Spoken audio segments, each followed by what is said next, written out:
하나님 말씀 마가복음 11장입니다. 우리 마가복음 11장 12절 말씀부터 14절까지입니다. 아주 짧은 구절입니다. 찾으셨으면 제가 읽어드립니다. 함께 보시길 바랍니다. 이튿날 그들이 베다니에서 나왔을 때 예수께서 시장하신지라 멀리서 잎사귀 있는 한 무화과나무를 보시고 혹 그 나무에 무엇이 있을까요? 가셨더니 가서 보신즉 잎사귀 외에 아무것도 없더라. 이는 무화과의 때가 아님이라. 예수께서 나무에게 말씀하여 이르시되 이제부터 영원토록 사람이 내게서 열매를 따먹지 못하리라 하시니 제자들이 이를 듣더라. 아멘. 오늘은 58과입니다. 무화과 나무를 저주하신 사건의 이야기입니다. 짧은 구절이긴 합니다만은 이 말씀 속에서 또한 중요한 의미가 있음을 여러분들이 기억하시고 신앙의 도전으로 또 삼을 수 있기를 주님의 이름으로 부탁을 드립니다. 오늘 내용 개요 분해를 먼저 보시면 예수님께서 예루살렘에 이제 들어가시고 난 이후에 바로 무리들이 환영을 받으시고 나서 예루살렘 성전을 둘러보시고 다시 이제 베다니로 나가시게 됩니다. 그리고 나가시는 길에 한 무화과 나무를 이제 보게 되고요. 예수님께서 왜 시장하셨는지 줄이셨는지에 대한 이야기는 없습니다만 아무튼 예수님은 시장하셨다라고 말씀하시면서 무화과 나무에서 열매를 찾게 됩니다. 그리고 그 이어서 나오는 것이 이제 성전을 깨끗게 하신 이제 성전 정화 사건이 나오는데요. 그래서 무화과 나무나 이제 성전을 깨끗게 하신 이 사건은 결국은 같은 본문이라고 해도 틀리지가 않습니다. 왜냐하면 무화과가 상징하는 이스라엘과 그리고 예루살렘 성전이 상징하는 그 다음에 이스라엘과 동일하기 때문에 무화과 나무 저주 사건과 그 다음에 예루살렘 성전을 깨끗게 하신 사건은 이제 같은 맥락에서 여러분들 이해하시면 이제 될 것 같고요. 그리고 나서 12장에 이제 악한 포도원들에 대한 농부의 이야기가 나옵니다. 제가 내용 분해와 개요에서 이미 말씀을 다시 한번 드리겠습니다만은 여러분들이 아시는 것처럼 한 포도원 농장 주인이 포도를 만들어 놓고 일꾼들을 보내서 포도를 가져와라, 수확물을 가져와라 그랬더니 포도 농부들이 그 일꾼들을 다 때려서 죽이기도 하죠. 때려서 내쫓죠. 그리고 마지막에 이제 아들을 보냈더니 아들을 죽이면 그것이 우리 것이 되지 않겠냐. 그래서 아들까지 죽이는 이야기가 나오게 되고 그래서 포도원 주인이 그 농부들을 싹 이제 진멸하고 몰아내고 이제 새로운 일꾼으로 이제 선별하는 그런 내용이 나옵니다. 사실 이 내용도 이스라엘이 더 이상 예루살렘 성전이 하나님의 어떤 백성으로서의 선민으로서의 역할을 감당하지 못했기 때문에 그 모든 것이 이제 마지막이 됐다라고 하는 내용과 연결이 되어 있기 때문에 전체적으로 같은 맥락에서 이야기가 진행되고 있음을 여러분들 이해하시기를 바랍니다. 그 내용 분야와 개요를 보도록 하겠습니다. 그 무화과 나무를 저주하신 이 짧은 사건은 이제 예루살렘에 입성하신 다음에 예수님께 일으키신 유일한 이적입니다. 예수님의 이적은 주로 갈릴리 지역에서 복음을 전하시면서 만들어진 것이지 예루살렘 들어오셔서는 이적을 행하신 적이 없는데 바로 이 무화과 나무를 저주한 사건이 유일한 이적이고요. 그리고 동시에 예수님께서 행하셨던 이적 가운데 파괴적인 이적, 뭐랄까요? 긍정적으로 좋은 모습으로 나타난 이적이 아니라 뭔가 부수고 파괴하는 쪽에 저주의 이적으로서도 유일하게 이제 기록이 되어 있습니다. 물론 이제 파괴 이적이 제가 유일하다고 그러면서 제가 거기 각주를 달아놨습니다만은 우리가 여러분들 마가복음 5장에 보면 예수님께서 이제 돼지를 몰살시킨 사건의 이야기가 있습니다. 이제 귀신들을 돼지 때 넣음으로 해서 그 돼지가 이제 몰살되게 되는데 물론 이것도 어찌 보면 파괴 이적이라고 해도 틀리지 않겠습니다만은 근데 여기는 이제 반대 극부가 있죠. 돼지가 그렇게 몰살됨으로 해서 귀신 들렸던 사람이 제정신을 찾아서 온전하게 치유되는 것으로 연결되기 때문에 그래서 이것을 파괴이적으로 보지 않고요. 무화과 나무 사건은 말 그대로 저주받아서 말라버렸기 때문에 예수님께 행하신 유일한 파괴이적임을 여러분들도 상식적으로 알아두시면 좋겠습니다.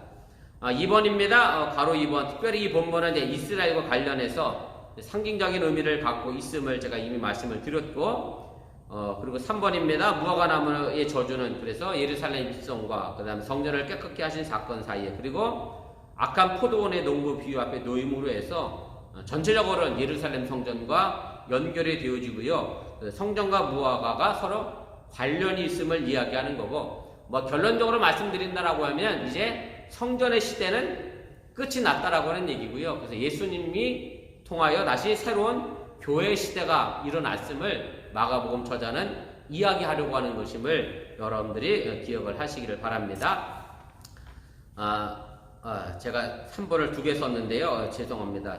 두 번째 3번을 보겠습니다. 11장 전체의 구절을 놓고 보면 성경 정화 본문은 무화과나무 저주와 그다음에 무화과나무가 마른 것을 본 베드로의 질문 사이에 놓이게 됩니다. 그래서 이스라엘이 하나님에 의해서 성택된 백성으로서의 역할을 더 이상 감당할 수 없다는 의미가 바로 무화과나무 저주 사건에 강하게 내포되어져 있고요. 그래서 무화과나무가 뿌리부터 말랐던 것처럼 성전이 그만큼 타락하고 부패했기 때문에 더 이상 성전이 성전으로서의 역할을 감당할 수 없기에 이제 성전 시대에 막을 내리게 된다라고 하는 예수님의 행동이고 말씀이라고 하는 얘기입니다.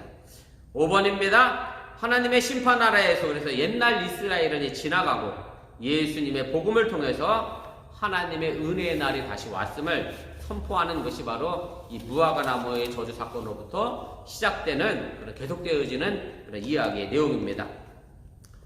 우리 본문주의 차례대로 보겠습니다. 한 절씩 읽어가며 좀 자세하게 다시 정리하고 살펴보도록 하겠습니다. 예수님께서 무화과나무에게 기대하신 것이 무엇이었습니까? 오늘 11절, 12절 말씀인데 제가 다시 한번 읽어봅니다. 이튿날 그들이 베다니에서 나왔을 때 예수께서 시장하신지라 멀리서 잎사귀 있는 한 무화과나무를 보시고 혹 그 나무에 무엇이 있을까요? 하셨더니 가서 보신즉 잎사귀 외에 아무것도 없더라. 이는 무화과의 때가 아님이라. 이렇게 되어 있습니다. 여러분들이 뭐 늘 이 성경 읽을 때마다 궁금하셨던 것이 있겠죠. 그 제일 뒤에 나와 있는 무화과 때가 아닌데 왜 예수님이 무화과 열매를 찾았느냐, 이 부분인데요. 이 부분도 본문주의 속에 있으니까 좀 기다렸다가 잠시 제가 다시 자세하게 설명을 하겠습니다. 그래서 예수님께서 무화과나무에서 뭘 기대하셨느냐, 오늘 본문의 시작에 말씀했던 것처럼 예수님이 왜 시장하셨는지는 뭐 정확히는 알 수 없습니다만은 어떤 성서학자들은 뭐 예수님께서 밤새 금식하면서 기도하셨기에 시장하셨을 것이다, 뭐 그렇게 추측하는 분도 있습니다만은 뭐 성경상 뭐 나와 있는 이야기는 아니니까요. 뭐 그렇다고 하는 얘기고, 그래서 어쨌든 예수님은 시장하셨고 그래서 당연히 무화과나무에서 열매를 얻기를 원하셨는데 그러나 잎만 무성했지 무화과나무 열매가 없었기 때문에 예수님은 실망을 하시게 됩니다. 그런데 무화과나무는 그냥 단순한 무화과나무가 아니었음을 여러분들 다시 한번 기억하시길 바라고요. 이 무화과나무에 대한 상징적인 해석은 사실은 이 신약성경뿐만 아니라 구약성경에도 여러 번 등장을 하게 됩니다. 제가 호세아서부터 미가서까지 내용을 정리를 했는데 한번 보시길 바랍니다. 4번입니다. 호세아 9장 10절에 보면 이스라엘을 만물 무화과나무, 첫 열매로 그렇게 묘사를 하게 됩니다. 결국 만물 무화과라고 하는 얘기는 하나님이 선택하신 이스라엘 백성임을 의미하는 얘기고요. 그 각주 아래에 보면 이제 호세아 9장 10절 말씀을 썼는데 함께 보시길 바랍니다. 옛적에 내가 이스라엘을 만나기를 광야에서 포도를 만남같이 하였으며 너희 조상들을 보기를 무화과에서 처음 맺힌 첫 열매를 봄같이 하였거늘 그들이 바알부올에게 가서 부끄러운 우상에게 몸을 드림으로 저희가 사랑하는 우상같이 가증하여줬도다. 이렇게 되어 있습니다. 그래서 첫 열매로 이스라엘 백성들을 선택하고 아끼고 사랑하셨는데 이스라엘 백성들이 그 모습은 벗어버리고 우상에게 가서 절하는 어리석음을 보였음을 이야기하고 가증하다라고 말씀을 하게 됩니다. 그 다음에 예레미야에 보면 이제 두 개의 광주리가 등장하게 되죠. 한 광주리는 좋은 무화과가 가득한 광주리고 또 다른 광주리는 먹을 수 없을 정도의 나쁜 무화과가 가득했다라고 예레미야 2장 1장부터 10절 전체적인 내용이긴 합니다만 제가 앞부분만 기록했습니다. 함께 아랫부분 또 보시기 바랍니다.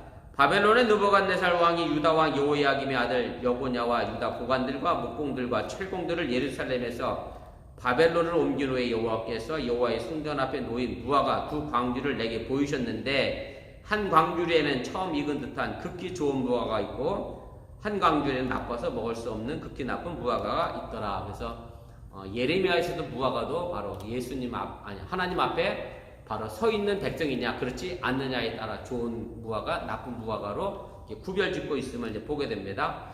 그 다음에 미가서 7장 1절인데요. 이 말씀이 어찌 보면 마가복음에 나와 있는 본문과 제일 가깝게 얘기가 되어져 있고요. 사실 미가 예언자가 이스라엘의 이 무화과 나무 열매의 사건을 보면서 느꼈던 것은 뭐냐면 하나님을 경외하고 경건하게 살아가고 성실하게 살아간 사람을 더 이상 찾아볼 수 없는 많은 사람들이 악행을 저질렀기 때문에 그것을 바라보며 탄식하는 이야기인데, 바로 이것이 결국 예수님께서 무화과 나무를 저주하시고 예루살렘 성전을 깨끗게 하신 이유도 바로 이런 부분이거든요. 그 성전이 제대로 그 역할을 감당하지 못하고 말 그대로 경건하고 성실한 사람은 사라지고 악만 가득한 예루살렘 성전을 바라보셨던 예수님의 안타까운 심정이 미가서에 이제 그대로 또 나타나게 됩니다. 제가 미가서 7장 1절 읽어봅니다. 재앙이로다 나여 나는 여름 과일을 딴 후에 포도를 거둔 후 같아서 먹을 포도송이가 없으며 내 마음에 사모하는 처음 익은 무화과가 없도다. 이렇게 미가 선지자가 열매 없음에 대하여 안타까워하며 예루살렘을 바라보는 그런 사건의 이야기가 있습니다. 그래서 바로 7번입니다. 그래서 예수님께서 바로 이런 미가 선지자와 같은, 그리고 예레미야와 호세와 같은 그런 비슷한 감정을 가지시고 느꼈다라고 하는 얘기고, 아무튼 예루살렘은 예수님을 거절했기 때문에, 그리고 그 성전은 제 역할을 감당하지 못하였기 때문에 예수님은 그런 안타까운 마음으로 예루살렘 성전을 바라보시게 됐다라고 하는 얘기입니다. 2번입니다. 무화과 나무는 예수님의 기대에 부응했느냐라고 하는 얘기인데, 오늘 13절에 나와 있는 말씀이죠. 제가 이미 함께 읽어드렸는데 다시 읽지는 않겠습니다. 그래서 무화과는 잎이 무성하고 굉장히 좋아 보였습니다만 불행히도 거기에 열매가 없었다라고 분명하게 이야기를 하게 되고요. 결국 예수님은 열매를 찾으셨는 그런 기대감을 갖고 열매를 찾았는데, 예수님의 기대감에 이 무화과 나무는 부응하지 못했다라고 하는 얘기고, 그래서 결국은 이 무화과가 바로 예루살렘 성전을 의미하는 것은, 예수님께서 예루살렘 성전을 보면서 사실은 내 집은 만민이 기도하는 집이다라는 말씀을 하셨잖아요. 그래서 예수님의 기도하는 집을 기대하고 생각했는데 예루살렘 성전이 그 역할을 감당하지 못했다라고 하는 것을 강력하게 뒷받침하고 있는 거고, 결국은 이스라엘은 자신의 때를 놓쳐버렸다라고 하는 얘기입니다.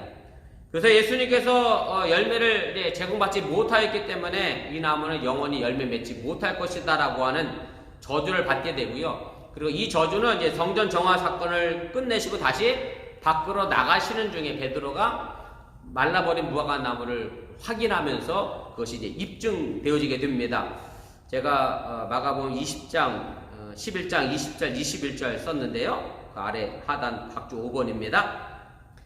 그들이 아침에 지나갈 때 무화과 나무가 뿌리째 마른 것을 보고 베드로가 생각에 나서 여쭤오되 납비어 보소서 저주하신 무화과 나무가 말랐나이다. 그래서 베드로의 입을 통하여 예수님이 이적을 일으킨 것이 이제 확인되어짐을 이제 보게 됩니다. 우리 3페이지로 가겠습니다. 3페이지 제일 위에 열매를 맺지 못하는 무화과 나무는 이제 존재를 잃어버린 나무라고 하는 얘기고, 그렇죠. 열매를 얻는 과실수가 열매를 맺지 못하면 나무로서의 가치가 없어지는 거죠. 나무로서의 가치가 없어지면 결국 어떻게 되느냐면 되어 땔감으로 쓸 수밖에 없다라고 하는 얘기고, 그래서 그 열매를 맺지 못한 이스라엘은 이제 더 이상 하나님의 선택된 백성이 아니라는 것을 이야기를 하게 됩니다. 자, 우리가 무화과에 대해서 사실은 조금 더 정확한 식물학적 이해가 있어야 잎이 무성한 상황에서 열매를 찾았던 예수님의 모습을 우리가 이해할 수 있게 됩니다. 무슨 얘기냐면, 제가 6번부터 무화과의 식물학적 내용을 썼는데 한번 보시기 바랍니다. 갈릴리에서는 연중 10개월이 무화과철이다. 쉽게 말하면 거기가 팔레스틴이 중동 지역이니까 더운 나라잖아요. 그러니까 10개월 동안 무화과 열매를 볼 수 있다라고 하는 얘기고, 2달 정도만 무화과 열매를 볼 수 없는 그런 절기입니다. 그러나 이제 예루살렘은 지대가 조금 높아서 그보다는 좀 열매철이 짧습니다만 어떤 평균적으로 보면 10달은 무화과 나무에 무화과가 달려 있어야 이제 한다라고 하는 얘기입니다.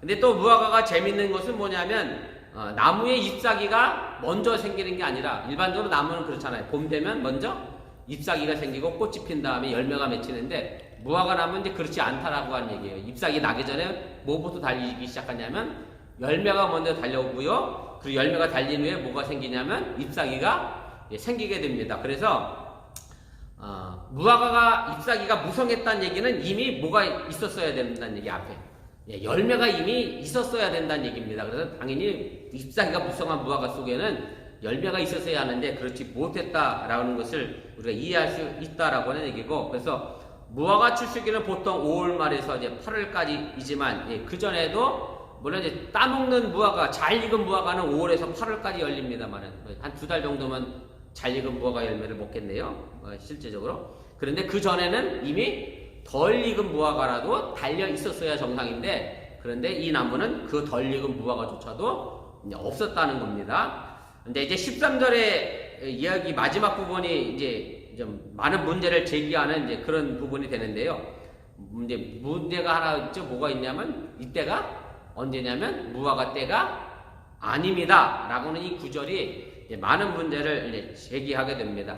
무화과철이 아닌데 무화과를 찾은 예수님이 잘못된 거지, 왜 무화과철이 아닌 나무에서 무화과를 구해서 엉뚱한 무화과 나무를 말라 죽였느냐, 저주했느냐, 이렇게 항변하는 사람도 있습니다만은, 아무튼 이 질문에 답하기 위해서 여러 가지 모양으로 학자들이 이 문제를 해결하기 위해 나름대로 여러 가지 학설들을 제시하고 가설들을 제시하기도 했는데, 대표적인 이론을 제가 3가지를 썼습니다. 아래 하단을 먼저 보시길 바랍니다. 이제 각주 하단부터 보겠습니다. 그래서 제가 그 뒤에 주로 신학자들은 독일 사람들이 많기 때문에 다 독일어예요. 그래서 제가 정확한 영어 발음을 몰라서 그냥 독일어 그대로 학자 이름을 썼습니다만은 한번 보시기 바랍니다. 첫 번째로 얘기하는 학자가 뭐냐면, 베다니에 있었던 말라버린 무화과에 관한 이야기가 전설로 내려오는 이야기가 있었다. 그래서 그 이야기를 여기다가 넣은 것이 아니냐, 이렇게 이야기를 하게 되는데, 제가 대시하고 이 가설의 문제점을 제가 쓴 겁니다. 이 가설이 틀렸다라고 하는 걸 얘기하는 겁니다. 그래서 이렇게 돼버리면 예수님의 이야기가 마치 뭐에 돼버린 것처럼 느껴지냐면 전설로 돼버려요. 역사적으로 실제 일어난 사건이 아닌 것처럼 돼버리는 문제가 생기게 되고요. 그래서 그리고 11장 21절 우리가 이미 읽었습니다만은, 베드로가 생각이 나서 예수님의 저주하신 대로 무화과가 말랐다는 걸 봤거든요. 그래서 이 예수님께서 저주하신 무화과 사건을 베드로가 실제로 봤기 때문에 이 가설은 성립될 수 없는 가설이다라고 하는 얘기입니다. 두 번째 가설이 뭐냐면, 열매 맺지 않는 무화과 나무에 대한 비유가 전승 과정에서 변형된 것이다. 누가복음 13장 6절부터 9절까지 말씀 보면 열매 맺지 못하는 무화과 나무의 비유가 있는데, 이 이야기가 이렇게 전해지면서, 구전으로 전해지면서 이런 내용으로 변형된 것이 아니냐라고 이야기를 하게 되는데, 근데 이 부분도 사실 문제가 생기는데, 왜냐하면 예수님의 이적 이야기가 마치 누군가가 일부러 꾸며낸 이야기, 창작물처럼 만들어지는 그런 문제점을 가지게 됩니다. 그래서 이 부분도 잘못된 해석인 것을 여러분들이 기억해 두시길 바랍니다. 세 번째는 뭐냐면, 예수님이 예루살렘에 입성하신 시기의 문제예요. 여러분들이 예수님이 언제 돌아가시죠? 6월절에 돌아가시죠. 그래서 거기 보면 6월절이 지난 첫날에 예수님이 부활하신 사건의 이야기가 있거든요. 그래서 예수님은 6월절 즈음에 예루살렘 성전에 들어가셨거든요. 그래서 일주일 정도 예루살렘 성전에 있다가 고난주간을 맞으시고 이제 십자가에 돌아가시게 되는데, 그런데 예수님이 6월절에 온 게 아니고 언제 들어가셨다라고 얘기하냐면 장막절쯤에 들어간 게 아니냐. 제가 지난주에 이미 설명드렸죠. 초막절하고 장막절은 같은 의미고, 초막절을 무슨 의미였느냐면, 이스라엘 백성들이 애굽에서 나와서 광야 생활을 했던, 초막을 치고 장막을 치고 생활했던 그것을 기억하면서 하나님의 은혜를 감사하면서 이제 지켰던 절기. 그래서 그 절기에는 예루살렘의 남자들이 순례를 꼭 해야 하고, 그때 순례할 때 환영했던 구호가 바로 호산나라고 하는 구호의 외침이었음을 제가 지난 시간에 설명을 드렸는데, 그래서 장막절 때, 초막절 때 예수님이 들어온 곳이다. 그래서 예수님은 예루살렘에 와서 일주일 머문 게 아니고 6개월 정도 머문 게 아니냐, 이렇게 이야기를 하는 그런 학자들도 있습니다. 근데 물론 이제 이거를 우리가 받아들인다라고 하면 어떤 문제가 생기냐면, 마가복음이 물론 예수님을 정확한 연대기적으로 기록한 건 아닙니다만, 그렇다고 해서 얘기가 갑자기 6개월 전으로 돌아가는 시기에 엄청난 시간적 차이를 느낄 만한 그런 연대기적 사건은 없기 때문에 이 부분도 그래서 우리가 가설로 받아들이기가 이제 어렵습니다. 그래서 여러분들이 일반적으로 학자들이 이런 얘기를 했는데, 그래서 제일 설득력 있는 가설은 뭐냐면, 다시 제가 본문으로 돌아가겠습니다. 제가 제일 설득력 있는, 그리고 이것이 맞다라고 지지가 되는 이야기인데요. 11번입니다. 가로치 11번입니다. 우리가 이 문제를 가장 쉽게 이해할 수 있는 방법은 이 구절이 복음서 저자의 해설임을 생각하면 됩니다. 제가 이렇게 썼습니다. 그래서 지금은 무화과철이 아니다라고 하는 얘기는 예수님이 하신 말씀이 아니라 마가복음을 기록한 마가복음 저자의 해설이라고 하는 얘기입니다. 그래서 당시의 무화과의 모습, 마가복음 저자가 볼 때 당시의 무화과는 제가 아까 누라고 얘기했죠 항상? 예루살렘 성전, 그리고 이스라엘 백성들이라고 얘기했잖아요. 그래서 당시의 유대교가 잎만 무성한 무화과였지 제철이 아닌 무화과였다라고 마가복음 저자는 판단을 한 것이고, 그래서 그 무화과의 때가 아니라고 표현한 것은 더 이상 마가복음이 기록된 시기가 AD 한 60년대 후반경이라고 했잖아요. 이미 초대교회가 시작된 시기거든요. 그래서 그때 예루살렘 성전은 이제 끝이 났고 새로운 기독교, 유대교가 끝이 났고 새로운 기독교가 출발하는 그런 시점이었기 때문에 마가복음 저자가 그걸 염두에 두고 자신의 해설을 단 것을 이해하면 이 부분은 쉽게 해결될 수 있음을 여러분들이 기억을 하시기를 바랍니다. 그래서 유대교가 인간에게 아무런 유익도 주지 못하는 그런 종교였고, 성전 시대는 끝이 나고 새로운 교회 시대가 열렸다라고 하는 얘기고, 그래서 복음서의 전반적인 내용을 보면 대부분이 그렇습니다만은 반성정적 이야기가 있습니다. 특별히 사도행전에도 보면 스데반이 제가 한번 설교했던 이야기이긴 합니다만, 예루살렘 성전을 보면서 뭐라고 얘기했죠? 그 예루살렘 성전이 뭐로 지은 것으로 되어 있다? 손으로 지었다라고 얘기했는데, 왜 당연히 예루살렘 성전을 손으로 지었지 뭐 발로 만들었겠습니까만은, 그런데 스데반이 말했던 그 손으로 만들었다는 의미는 뭐하고 동일한 단어냐면, 사람들이 우상을 만든, 손으로 만든 단어와 동일한 단어를 쓴 거거든요. 그래서 초대교회의 모습 속에는 사실은 반성정적 그런 내용이 굉장히 많이 있습니다. 왜냐하면 성전 시대는 이미 끝났고 무슨 시대가 열렸기 때문에, 교회의 시대가 열렸기 때문에, 그래서 이런 측면에서 여러분들이 이해하시면 무화과 때가 아님이라고 하는 문제는 해결이 된다라고 하는 얘기고, 그래서 물론 마가가 여기다가 자신의 해설을 덧붙임으로 해서 많은 논란을 일으킨 건 사실이긴 합니다만은, 마가 저자의 해설로 보면 이 부분의 문제는 해결이 된다라고 하는 얘기입니다. 그러면 또 하나 우리가 짚고 넘어가야 될 것은, 실제로 이때가 무화과철이 아닌 것은 아닙니다. 그러니까 쉽게 말하면 잘 익은 열매를 따먹을 수 있는 시기는 아니지만, 그래도 최소한 덜 익은 열매라도 달려 있어야 될 시기였다라고 하는 얘기고, 그래서 예수님께서 지금 문제 삼은 것은 덜 익은 무화과가 달렸다, 잘 익지 않았다를 문제 삼은 게 아니라 열매 자체가 있다 없다를 문제 삼은 거였기 때문에, 덜 익은 열매라도 달려 있어야 될 무화과가 그것조차 없었기 때문에 예수님은 바로 무화과 나무를 저주하신 거고, 그리고 이 무화과는 예루살렘을 가르치고 유대교를 가르치고 성전을 가르치기 때문에 바로 예수님이 저주하셨다는 사실을 여러분들이 기억하시길 바랍니다. 가로 15번입니다.